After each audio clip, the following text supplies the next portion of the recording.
नमस्कार, अपना उत्तर प्रदेश देख रहा मेरे साथ मैं हूं शंकर दत्त पंत। उत्तर प्रदेश में जिस तरह से कोरोना की रफ्तार धीमी हुई है, कहीं ना कहीं सरकार के जो प्रयास हैं वो सफल होते दिख रहे हैं और साथ ही साथ तमाम जिलाधिकारियों और पुलिस विभाग के अधिकारियों को जो निर्देश दिए गए हैं सरकार की तरफ से, मुख्यमंत्री की तरफ से कि लॉकडाउन का पालन करवाया जाए, वो कितना पालन हो पा रहा है। अगर हम मिर्जापुर की बात करें तो मिर्जापुर में कोरोना की स्थिति क्या है और कितनी वहां पर प्रशासन ने सख्ती की है, इसको लेकर हमारे साथ जुड़ रहे हैं एसपी सिटी संजय कुमार वर्मा जी, जो बताएंगे हमें कि लॉकडाउन को लेकर वहां कितनी सख्ती बरती जा रही है और नियम तोड़ने वालों के खिलाफ पुलिस क्या कार्रवाई कर रही है। बहुत बहुत स्वागत है संजय जी आपका जनतंत्र टीवी पर। Thank you very much. Sanjay ji, Mirzapur की स्थिति थोड़ा सा आपसे समझना चाहेंगे, क्योंकि लॉकडाउन और नाइट कर्फ्यू का किस तरह से पालन हो पा रहा है। आप लोगों की तरफ से लगातार प्रयास किए जा रहे हैं। सबसे पहले तो आपको मैं धन्यवाद करना चाहता हूं कि दिन रात आप लोग जनता की सेवा में जुटे हुए हैं, लोगों को समझा भी रहे हैं, बहुत सारे लोगों का आप लोगों ने चालान भी काटा है। मिर्जापुर में अभी किस तरह से सिचुएशन को संभाला जा रहा है? देखिए, पहली बात तो हम लोग दो चीज़ चाहते हैं। एक तो ये कि पब्लिक का अच्छा भी हो जाए, और सबसे बड़ी जो हमारी प्राथमिकता है कि जो ये कोरोना का जो एक महाकाल के रूप में बहुत ही खराब रूप में ये बढ़ रहा था, उसको नियंत्रित करने के लिए हम लोगों ने 3-4 चीज़ों में अपना बांट के रखा है। जैसे चेकिंग करना हो गया, एक हम लोग उसको चाहते हैं कि पॉजिटिवली कुछ चीज़ें बताई जाए लोगों को कि क्या नहीं करना है और क्या करना है जी। तो ये चीज़ें हम लोगों ने लोगों को अपने पूरे शहर में या पूरे देहात क्षेत्र में 112 के माध्यम से क्या करना है हम लोग अनाउंसमेंट करवाते हैं। अपने अपने तमाम गाड़ियाँ, जो हमारी 38 गाड़ियाँ चलती हैं, आज की स्थिति में ये है कि हमारे यहाँ केवल कोरोना के आज की डेट में 27 लोग पॉजिटिव केवल आए हैं, और हर दिन प्रतिदिन मतलब पिछले जब से सरकार ने लॉकडाउन का कार्यक्रम लगाया है तब से हम लोगों ने सतत प्रयास करके जो है ये साबित कर दिया है कि लॉकडाउन में जितने भी लोग कम से कम निकलेंगे या अपनी आवश्यकता अनुसार ही निकलेंगे, मेडिकल के लिए निकलेंगे या कुछ आवश्यक सामग्री के लिए निकलेंगे, तभी उनको हम लोग चेक करके हम लोग शहर में 6 स्थान पर चेकिंग करते हैं, टाइम बांट करके, और कार्रवाइयाँ भी करते हैं। लोगों को पहले समझाने का भी प्रयास करते हैं कि लोग कम से कम, हम लोग ये भी प्रयास कर रहे हैं कि लोग इस बात को ज़्यादातर अंदर से समझ जाए कि उनकी सुरक्षा के लिए हम काम कर रहे हैं, ना कि हम कोई इम्पोज कर रहे हैं उनके ऊपर कोई ऐसी समस्या नहीं। बिल्कुल, बहुत अच्छी बात कही आपने। लेकिन संजय जी, ऐसे में कुछ लोग ऐसे भी होते हैं कि जो बेवजह बाहर घूमते हैं, पुलिस की समझाइश का उनको कोई फर्क नहीं पड़ता है, जो गाइडलाइंस तय की गई हैं कोरोना की उनको वो नहीं मानते हैं। तो ऐसे कितने लोगों के खिलाफ अभी तक आप लोगों ने कार्रवाइयां की हैं? और जो लोग नहीं समझ पा रहे हैं, अभी भी इस कोरोना की स्थिति को नहीं डर पा रहे हैं, उनके लिए कोरोना कुछ भी नहीं है, बिना मास्क के वो बाहर घूम रहे हैं, ऐसे कितने लोगों को आपने चिन्हित किया है? क्या सभी लोगों का ऐसी सिचुएशन में आप लोग चालान करते हैं या फिर उन्हें समझाइश देके छोड़ा भी जाता है कि भैया आप जाइए, समझिए, आगे से अगर निकलेंगे तो फिर आपके खिलाफ सख्त कार्रवाई होगी?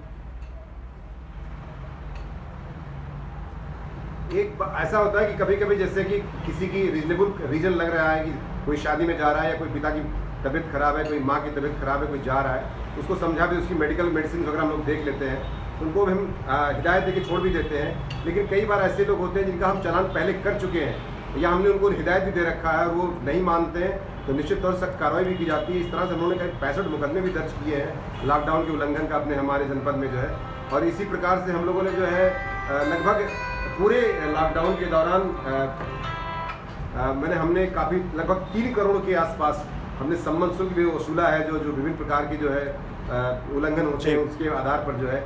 तो हम दोनों तरफ की कार्रवाइयाँ करते हैं। कुछ जो इसके लगता है कि वो लोग जिद्दी स्वभाव के हैं या नहीं मान रहे हैं या जानबूझ की गलती कर रहे हैं, निश्चित हम उन पर विधिक कार्रवाई भी करते हैं। और जो लोग जैसे कि कोई एसेंशियल वर्क के लिए बहुत ही आवश्यक काम में निकला है अगर, और उसको हम समझा करके एक बार हिदायत देकर के उसको हम फ्री भी छोड़ देते हैं, और ऐसा लगता है कि वो लोग वास्तव में समझते हैं, क्योंकि उन्हीं की जान का, उन्हीं की चीज़ों की सुरक्षा करने के लिए पुलिस का दायित्व है। और पुलिस और डॉक्टर हम लोग मिल करके बिल्कुल निश्चित तौर से टीम भावना से, और प्रशासनिक अधिकारी यहाँ के डीएम, एसएसपी, डीआईजी, आईजी सभी अधिकारी मिल करके, कमिश्नर साहब ने बड़ा प्रयास किया है यहाँ पर।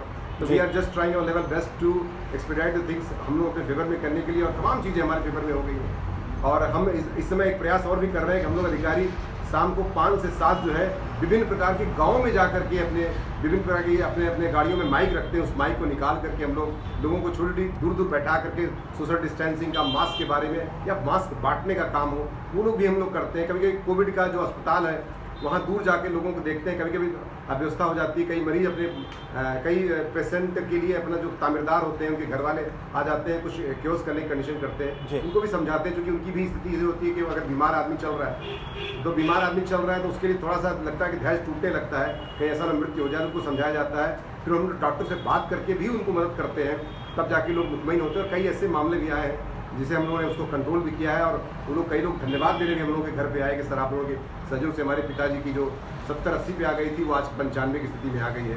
डॉक्टर ने कुछ अच्छा केयर भी किया। संजय जी, दो छोटे छोटे सवाल मैं लेना चाहूँगा, ज़्यादा वक्त आपका नहीं लूँगा। जो केसों की संख्या कम हो रही है, आप उसके पीछे की वजह क्या मानते हैं?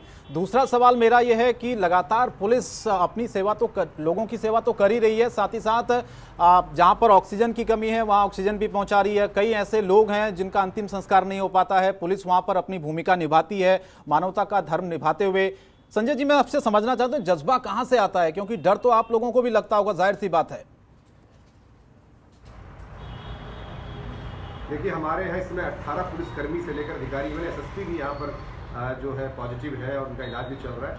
But still we are fighting. और हम लोग सही बात बताया आपसे कि मतलब ये बात तो डर लगता है अंदर से कि हम भी कुछ दिन पहले पॉजिटिव हो गए थे, लेकिन हमने अपना खाने पीने का और तमाम चीज़ों का जो इलाज होता है उस इलाज पर ध्यान रखा। और मैं खुद कोरोना पॉजिटिव था 8 अप्रैल से लेकर 22 अप्रैल तक। इसके बाद भी हम लोग जो है we are fighting and we are doing our level best. ये बात सही है कि हम हर चीज़ में, ये बात सभी के दिमाग में आशंका रहती है कि अचानक कुछ लोगों के डेथ देखते हैं, न्यूज़ में देखते हैं या तमाम चीज़ों के माध्यम से हमारे संज्ञान में आता है, तो हर एक आदमी को भी होता है। लेकिन फिर भी जो मज़ा आता है काम करने का, वो निश्चित तौर से हम लोग बड़ा अच्छा लगता है। बिल्कुल, आपका यही मनोबल बढ़ाता है। संजय जी, बहुत बहुत धन्यवाद, आप हमारे साथ जुड़े, आपने वक्त दिया, शुक्रिया।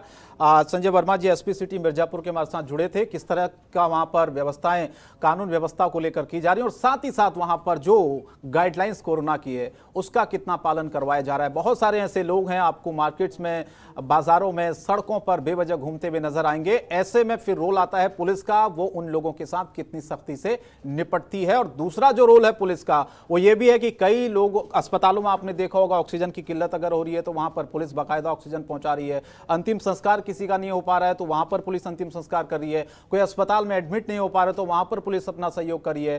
तो जाहिर तौर पर यह कहा जा सकता है कि कोरोना महामारी में पुलिस अपना धर्म निभाते हुए मानवता का धर्म निभा रही है अपनी ड्यूटी के साथ साथ। और इसीलिए ऐसे पुलिसकर्मियों को हम भी सलाम करते हैं, सराहना करते हैं कि इस कोविड काल में, इस महामारी में लगातार वो लोगों की सेवा में डटे हुए हैं। आगे बढ़ते हैं, कुछ और खबरें आपको दिखाते हैं उत्तर प्रदेश की। खबरों के निष्पक्ष विश्लेषण के लिए सब्सक्राइब करें Jantantra TV and press the bell icon. Never miss any update.